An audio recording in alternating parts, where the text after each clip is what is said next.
Good morning, everyone, or afternoon. I honestly don't know when this will be uploaded because I don't know when you guys will see this because I don't know how good my internet is back home, but as you guys can tell, I'm down here in North Carolina with the cow. Got the truck here. I'm loaded up, ready to go back home to Pennsylvania. It is right now 11:09, and I was supposed to leave at 7, so slightly behind pace, but fashionably late is the way I like to roll. And I'm excited. I think I have everything with me. We'll find out when I get up there, but I never really vlog the trip up there just because it's like me driving, but I feel like talking a little bit. We're gonna talk about a couple things and have some fun, so let's get on the road. Enough time talking to you. I'm already I guess behind pace, but we're just gonna send it. But look at the damn wheels. The truck looks good as always. Absolutely in love with this. And just to mention, I know you got the last video was all black. I'm sorry, it was after work. There was nothing I could do about it. It was kind of a quick thing. Wes texted me, let's go. I had the camera with me, so I just had to record. The camera is focusing sucks. I think this camera is wore out. I'm sending it back to get fixed. I have another camera upgrade, so we'll be talking about that in upcoming videos, and we're starting to take the channel to the next level, so I'm very excited about it, and I want to thank you guys for watching and supporting me. Other than that, let's get on the road. Some people say that they don't think my truck is low or anything. In front of me is a stock Ford Super Duty, and my hood is way below his. I mean, that thing is massive compared to my truck. So it's weird. On camera, sometimes it looks short and sometimes it looks tall, but in person, I think it sits kind of low. I would like to go lower, but I don't know if I can, being that it's a four-wheel drive truck and everything like that. So I don't know. I like the way it is right now, but when you park it next to another just stock truck on small tires but stock ride height, this is much lower than it. So it's kind of funny. But just driving around by itself, it doesn't look that low until you put it up next to something. So I got a tough decision right now. I got Bojangles right there, which I'm steering away from. And there's a Biscuitville down the road, but I need to go that way. So I'm gonna go to Biscuitville, then that way to Pennsylvania. Because if you've never been to Biscuitville, you're missing out. I mean, my two go-tos are Smithfields and Biscuitville. So I mean, if I can get a sponsorship with one of those or both of them, I mean, I really feel like we both have the same mission, just to provide a great service that tastes great. Yes, dude, look at this place, Biscuitville. Fresh Southern. Let's get it. Now, at this point in my career, I don't know how I feel about going through drive-thrus with these wheels, but this one looks pretty wide, so we're just gonna give it a shot. Give it the old college try. Oh, instant regret, instant regret. I might just park it. Yep, definitely just parking it. We're gonna park it and walk in. We're gonna get to go. 12 seconds later. Literally cannot go wrong with Biscuitville. I'm gonna eat this, then get back on the road, and I'll pick up with you guys probably when we're on the highway or something.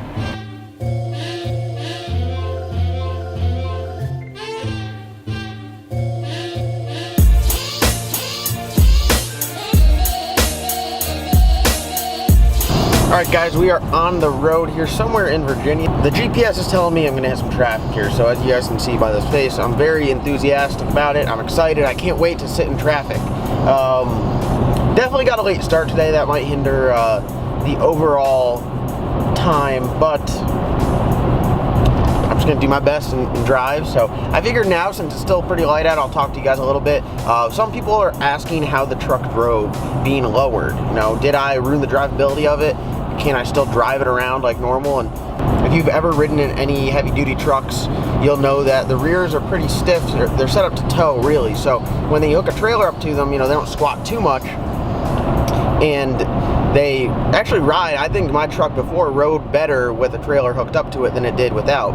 It's definitely a little bit stiffer with the stock configuration, with the leaf setup and everything like that. So taking a leaf out definitely made it a little bit softer, more forgiving. So the ride quality is pretty good. The only thing that does suck is, I mean, we did have to do some trimming to the front to, allow more clearance. But other than that, I mean, we are good to go. Now, going down in tire size to a 31, compared to I think I was just used to, because I had almost 35s on it before, so it would make the gears a lot longer, so I could cruise on the highway pretty quick with no RPM. So now the RPM is a little bit higher, but other than that, I mean, it's actually I like the way it is. I like the way it sits. Now, I would like to go lower, but it is a two-wheel drive truck, so I can't really go too much lower. I'm about as low as I can go with still retaining all of the qualities of the four-wheel drive and everything like that.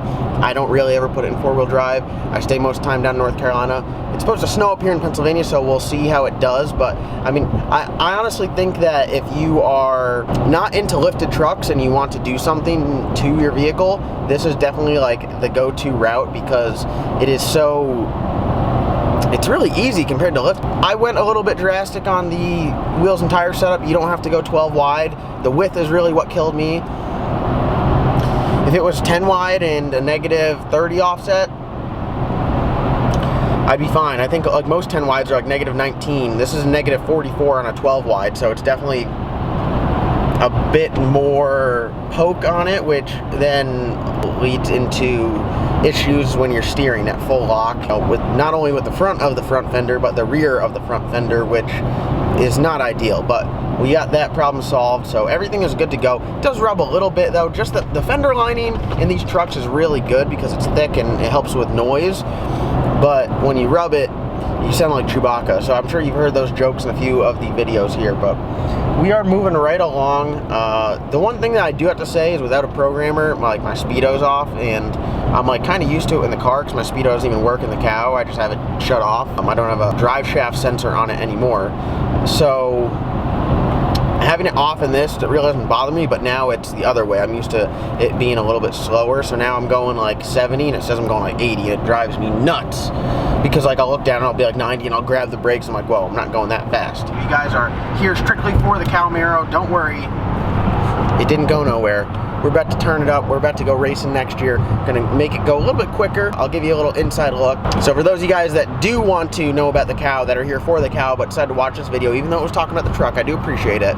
So I will give you a little insight. The plan is to go full E85. Now that is a little bit better than the race gas that I'm on for two reasons. One, because it's cheaper, and turbo cars love E85. It'll help it spool faster, and it should help with the cooling issues, you know, with the intake air temps and everything like that. We ran into some issues, you know, even at the call out, where it would get so hot that the car would start pulling, you know, like ridiculous amount of degrees of timing. Like it was pulling like 12 degrees of timing up top, which is stupid. That's a lot of power, especially with the intake air temps being hot. That drops your power as well. So I mean, essentially I could have been going through the traps 200 horsepower down, and it was still getting it done. Obviously the car didn't run bad, but there's a lot of untapped potential that's there. So if we can get that out, I'd love to. Now the fuel pump I got in there, it's a 4 triple pump system, so I mean it's badass. It's top of the line, and we're gonna send it on E85. I don't know if the line's for it. I got a lot of braided line. I want to say the lines for it are not for E85, but you can probably get away with it for about 2 years until they start cracking and doing all that shit, and then we'll get new lines. But fuel pump wise, we're good to go. Now the high side with the injectors, definitely need to upgrade. I'm only on 85-pound injectors. I'm on fast 85s, and I run on pump gas no problem. And I think on race gas C16 I'm at about 85 to 90% duty cycle, so nothing like extreme. They're not maxed out. They're definitely up there, but a lot of guys say you can't make over 800 horsepower on 85-pound injectors. Well, bro, I've made like 1100 to the tire on 85-pound injectors, so you definitely can. Don't let them fool you with that. But I think I go off whatever my tuner Chris says, I go with, because he's got that shit down, and he said I need some ID 1700s, which are some big boys. They're not small injectors, they're big boy injectors. Now the difference in price between the fast 85-pound injectors and the ID 1700s, the fast 85s are about $450. Actually, I know they're $450. That's how much they go for. Retail $450. The ID 1700s are like $1,900. So that's the difference there. I got to get that and then an E85 sensor, and we're good to go. Still, I have a minor exhaust leak on the hot side leading to the turbo, right? The turbo flange, it blew the silicone out. I'm definitely going to fix that up.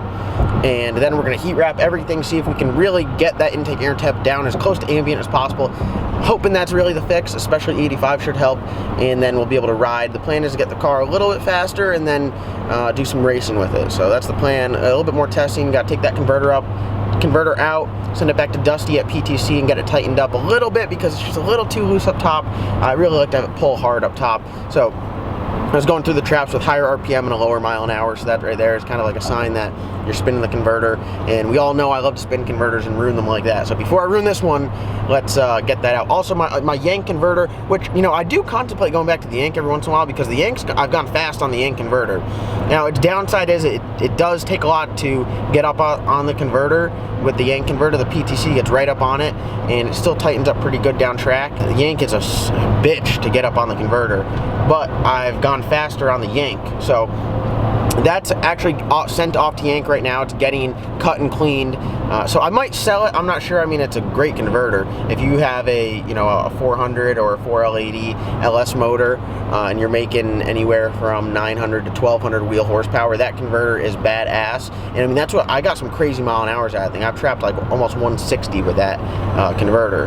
Definitely gonna focus on the car a little bit and get it faster and running it more consistently and see if we can refine the setup on the cow. But other than that, that's all I got going on for you guys. Sorry, I know you guys like, I really don't do these like driving around talking videos. So if you guys like this, like where I talk about a topic, you know, this was just pretty much covering the truck and the car. But if you like this, just let me know, and I'll do more of these because I really don't mind doing these. I like to, there's a lot of information that I don't tell you guys. I'm not as transparent as I would like to be. So if you guys enjoy this, give this video a big thumbs up. It's just starting to rain right now, which I'm not really excited for. I hate the rain. So I had that it's like the little air dam up front that is like a little like swoop that shoots all the air over the truck. So I never get bugs on my windows, but now that it's raked out so hard, it's got like probably about over an inch, like maybe an inch of rake in the front. So it tips down, so I get a lot more shit on my window now, which is like kind of sad.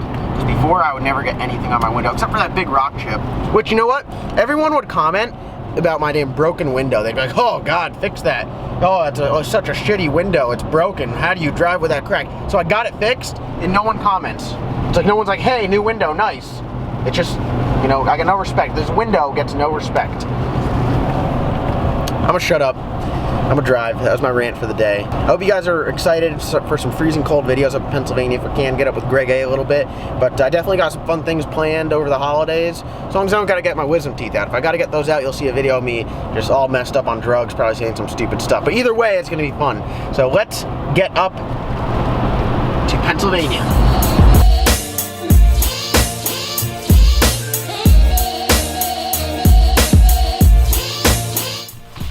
Alright guys, so I just got home. The truck it actually wasn't even that dirty until I got like back home and drove on some back roads. But you guys can't tell in this light, but this damn thing is gross. It's like brown right now.